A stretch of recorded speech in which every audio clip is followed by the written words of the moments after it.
Hey there, everyone. Welcome to the Bird's Nest Podcast. I'm Joe Donahue. Thank you so much for joining us. The Philadelphia Eagles have released their 53-man roster.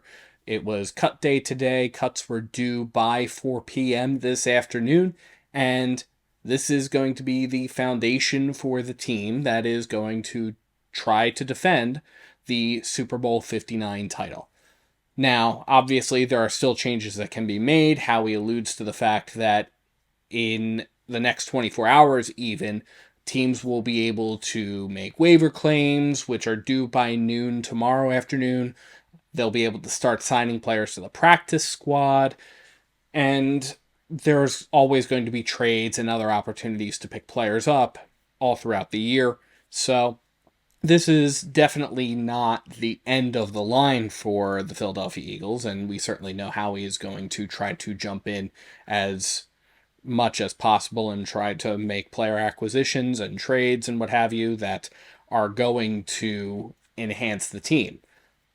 But this is the starting point for the regular season that was released today. And Howie spoke this afternoon about the difficulty of a day like today, where the Philadelphia Eagles have to tell 38 people that they're no longer part of the team. I think when we talk about being together all year and all the things we do, this is the toughest day of the year for us. You start your season and you're letting guys go that you've brought into the building that you care about as people. Obviously, you've selected them as players. So I want to start by thanking all the players that we had as we opened camp, the effort and energy they brought to us. And obviously, we hope to get as many of them back as possible. Now, we always keeping the door open, as you guys have seen, bringing guys back. Who we've brought in here. Great group, great people, and obviously tough day. And as we go through it here and go have conversations with each and every one of them, Coach and I sit down with each and every one of them and have conversations. And although it's hard, just really appreciate the opportunity to do that with all those guys. And Nick Sirianni shared similar sentiments as well. First of all, it's you build relationships. That's the whole thing we're in this it's why we're here in the first place, right? To help guys achieve their dreams, achieve their goals. I think that's the reason I got into coaching. And so you build those relationships with guys, and then you have to let how many? I was 37. Yeah, then you have to let 37 of them walk, which is always hard. And I try not to. 38. 38. Yeah. So I'm second guessing me. Yeah. So It is. It's always, you build the relationships. You work on that from day one of OTAs all the way until we are right now. But I don't for a second, Howie and I have to do that 38 times, which is hard. But I don't ever let myself think, man, it's going to be a lot more hard on that guy than it is for me. So I don't want to play the victim here at all on that, because I know, they're the ones going through that, and it's going to be a lot harder on them. But it's not an easy thing, and for all those reasons that I said. And, everyone has a role on this football team. Everyone has contributed to this football team to date. And some guys you continue on with, and some guys you don't. And that's just the nature of this, unfortunately. But appreciate all their contributions to helping us get to where we are right now and be ready for this season. Now we're going to start, when we take a look at this 53-man roster, really at the quarterback position. So the two expected ones, Jalen Hurts and Tanner McKee, both made the 53-man roster. We knew that was coming. But we also learned over the weekend that the Philadelphia Eagles traded the Minnesota Vikings. The Eagles traded for Sam Howell. That was the key feature of the trade. The Eagles also got a 6th-round pick in next year's draft in exchange for a conditional 5th-round pick and a 2027 7th-round pick. So the Eagles did a little bit of pick swapping to pick up Sam Howell. Howie spoke about the importance of getting Howell on the team and what he saw about him. We traded for Sam Howell. We know the player really well. Spent a lot of time on him coming out. Ironically, I think the only college Thursday night game I've gone to in the last 10 years was Pitt, North Carolina, and we ended up getting both those quarterbacks, which is ironic, like I said. So we had done a lot of work with him on him coming out, saw him firsthand as a starter with Washington. Obviously, he had tremendous success in those games, had a lot of appreciation for him as a player and his talent level and the person that he was, spending time with him.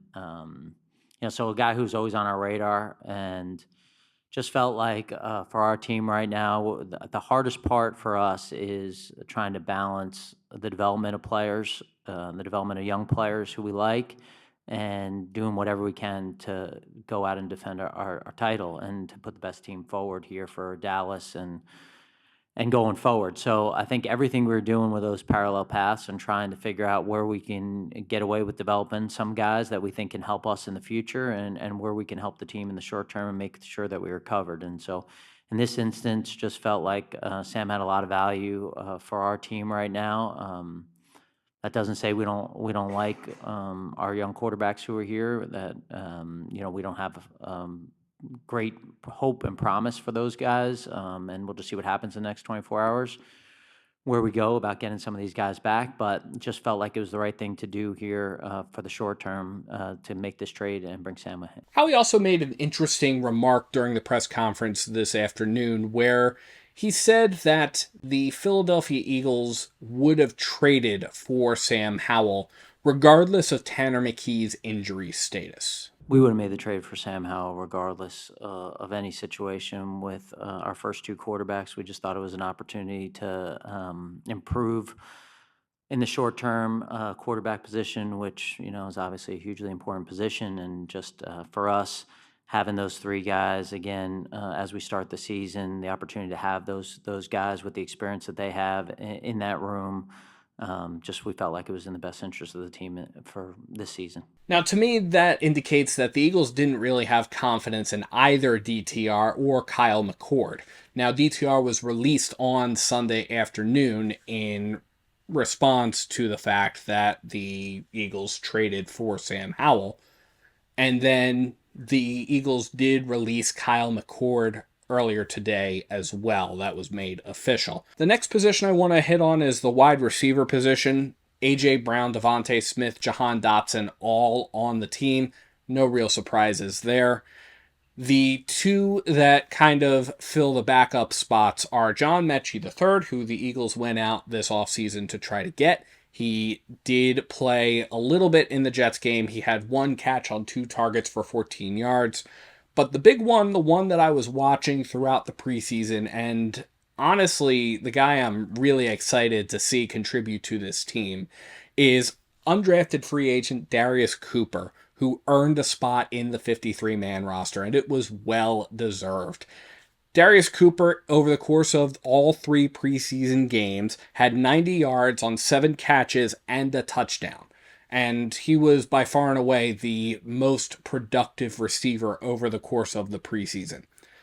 So he really fought for that spot on the 53-man roster. I was really impressed by him. And when we went to the public practice a couple weeks ago, I had a particularly close eye on Darius Cooper and really liked what I saw out of him in public practice. So you can tell he fought, he earned it. And that was a sentiment that Nick Sirianni echoed in the press conference this afternoon. One thing I think about him is he has this ability. Not everybody has an ability to win one-on-one. And I think he's shown that through camp, that he has tools in his body to be able to win one. He's big, he's strong, he's quick. My take on receivers always, is the best guys are have good body quickness and good play strength, and he has those things. Now, and the other thing I think he's tough, right? Because we know, we're gonna try to get the ball to AJ, we're gonna try to get the ball to Devontae, we're gonna try to get the ball to Dallas, we're gonna try to get the ball to Saquon in the passing game, and so some guys have to come up a different way, right? They have to come up with, doing some of the dirty work. And I think that, this guy is a really strong football player who can do some of the dirty work stuff for us, as far as our blocking, as far as special teams, as far as, he's got good speed to be able to clear things out. And really, when you have a guy like that, there's opportunities for him as well in the pass game that mesh off of some of those things.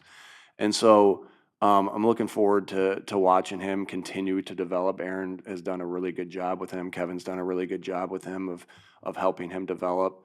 And I think he's got some tools in his body to continue to develop. And so really excited, just really always appreciative of Howie and his staff of bringing in these guys. Like we've had a lot of free agents make this football team in the past 4 years since I've been here. Reed Blankenship comes to mind, Ben Van Sumeren. There's a lot of guys. I mean, I could go Brenton Covey, Eli Ricks. I mean, so they've done just such a good job, obviously, Howie and his staff in the draft. But what I think gets overlooked sometimes is, the work that happens after the draft. And then also to the coaches that are helping these guys develop, right? You bring in the right guys that have tools, and you bring in the right guys that love this game of football, that are tough. Those guys have a tendency to reach their ceiling, and I pride ourselves in that. I'm not hiring any coaches that can't help these guys develop fundamentally, and we got a lot of good coaches on the staff too. So it's just a good combination to have, and I think Darius has benefited from that, and he'll continue to get better. Darius Cooper making the roster also means that the Eagles say goodbye to wide receiver Ainias Smith, who was cut from the 53-man roster today. 40 yards on 6 catches with 10 targets in this preseason. He did have 2 touchdowns, but I have a sneaking suspicion that it was the 4 drops in the preseason, which are probably emblematic of some of the stuff that was being shown off in practice. Since I'm not there every day, I can't speak to that, obviously. But when you look at the eye test for somebody like Ainias Smith versus Darius Cooper, there was definitely a lot of promise in Darius Cooper. In the tight end position, the Eagles had a number of tight ends fighting for the 3rd tight end spot in addition to Grant Calcaterra and Dallas Goedert. The Eagles wound up going with Kylan Granson, who had 4 catches on 6 targets for 47 yards. Obviously, that means that the other guys are released or waived, and in this situation, that does include E.J. Jenkins, who had 5 catches on 9 targets for 41 yards. So I'm not there every day, so I don't know how he was performing quite as much in the training camp portion, but the fact that none of the Eagles beat reporters have been really surprised by this decision definitely should be an indicator of the fact that Kylan did earn his spot on the 53-man roster. Now, other than that, there were not a lot of surprises on the offensive side of the football. There were a couple of trades in addition to the Sam Howell trade that occurred over the last couple of days. Notably, the Eagles reacquired Fred Johnson from the Jacksonville Jaguars in exchange for a 7th-round pick this year. So Fred Johnson returns to the Philadelphia Eagles from Jacksonville. And the Eagles also sent Darian Kinnard to the Green Bay Packers in exchange for a 6th-round pick in 2027. On the defensive side of the football, there was a lot of attention that was being paid to the cornerback position, and that makes a lot of sense when you consider the fact that the starting cornerback job opposite Quinn. On the defensive side of the football, there was a lot of attention paid to the cornerback position, and it looks like it's going to be Adoree Jackson's position as he moves forward. He did a relatively decent job, according to the Eagles beat writers who are on site every day of the week, and the various other things that occurred.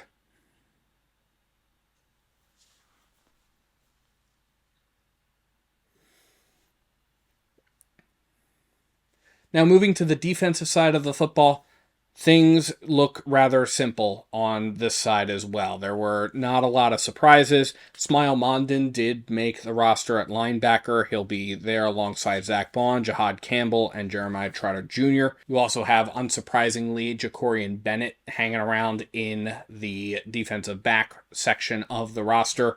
He's hanging out there with Adoree Jackson, who is likely going to be the starter at cornerback opposite Quinyon Mitchell, according to the Eagles beat writers who are on site on a regular basis. The surprise that I noticed was Kelly Ringo, who did not have a good training camp by all reports, still made the Eagles' 53-man roster, which means that the Eagles moved on from quite a number of cornerbacks, including Eli Ricks. So Eli Ricks, no longer on the team, fell on the wrong side of the 53-man roster. Also seeing the wrong side of the 53-man roster are guys like Patrick Johnson, who did play a little bit in the preseason, 4 tackles, 1 sack, 1 interception, 1 forced fumble, and Parry Nickerson, who had 10 tackles over the course of the preseason. It is worth noting also that linebacker Nakobe Dean is on the physically unable to perform list, and tackle Miles Hinton was placed on injured reserve, designated for return. The fact that these guys are on the roster, but they are on these designated lists, does mean that they will not be eligible to play for the Philadelphia Eagles until week 5 rolls around. So that is something to be mindful of when it comes to that. We won't see Nakobe Dean on at the start of the season, and we will not see Miles Hinton either, although we may not have seen Miles Hinton necessarily because he probably was not competing for a starting spot on the roster, just a spot a little bit farther down. But one of the things that we keep coming back to is that the roster isn't done at initial cutdown day, and I think nowhere is that more evident than when you look at the fact that the Eagles released long snapper Charlie Hewlett.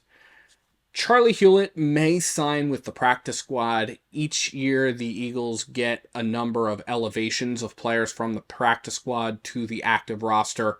They can do a little bit of jockeying around with players to make that happen. But the Eagles would elevate a player up to the 53-man roster for a particular game. They can activate him for a certain number of games, but after that, they either gotta sign him to the active roster or they gotta release him. The Eagles will probably be doing that with Charlie Hewlett, so that gives the Eagles a little bit of flexibility when it comes to everything in terms of having the long snap. Remember that in years past, the Eagles have done that with various other positions, notably when the Eagles were out punter shopping and trying to get Braden Mann on the roster. Same thing with Britton Covey and other guys who have been in that slot. The Eagles have really been using this flexibility for the first couple weeks as an opportunity to keep at bringing people on the team and keep evaluating that while being able to be flexible. And that brings us to the fact that the practice squad is not really going to be known until about this time tomorrow evening, at least the initial practice squad. Many of the guys that the Eagles released have to go through the waiver system, which means that the other 31 teams can lay claims on them. And if they do, well, those guys are going to go to those other teams. But sometimes the guys that the Eagles release make it through the waiver system and the Eagles are able to sign them to the practice squad, and those guys can contribute to it. So Howie really made it a point to emphasize that even though we're at this particular juncture, and even though the roster is at the initial 53, his team still has a lot of work to do. We're not done here. We're not done. We'll see what happens in the next 24 hours. I think I said this the last time we spoke. We got a lot of picks here, and we're happy to use those picks in the draft. But I think for us, the early part of the season, September, we got to see what we have, and if we need something, I'll do whatever I can to help this football team and be aggressive. And Jeffrey gives me that opportunity to do that. Throughout the year, we're trying to improve the team, and I think that even after the trade deadline, you're sitting there and you're going, hey, is there anything else we can do?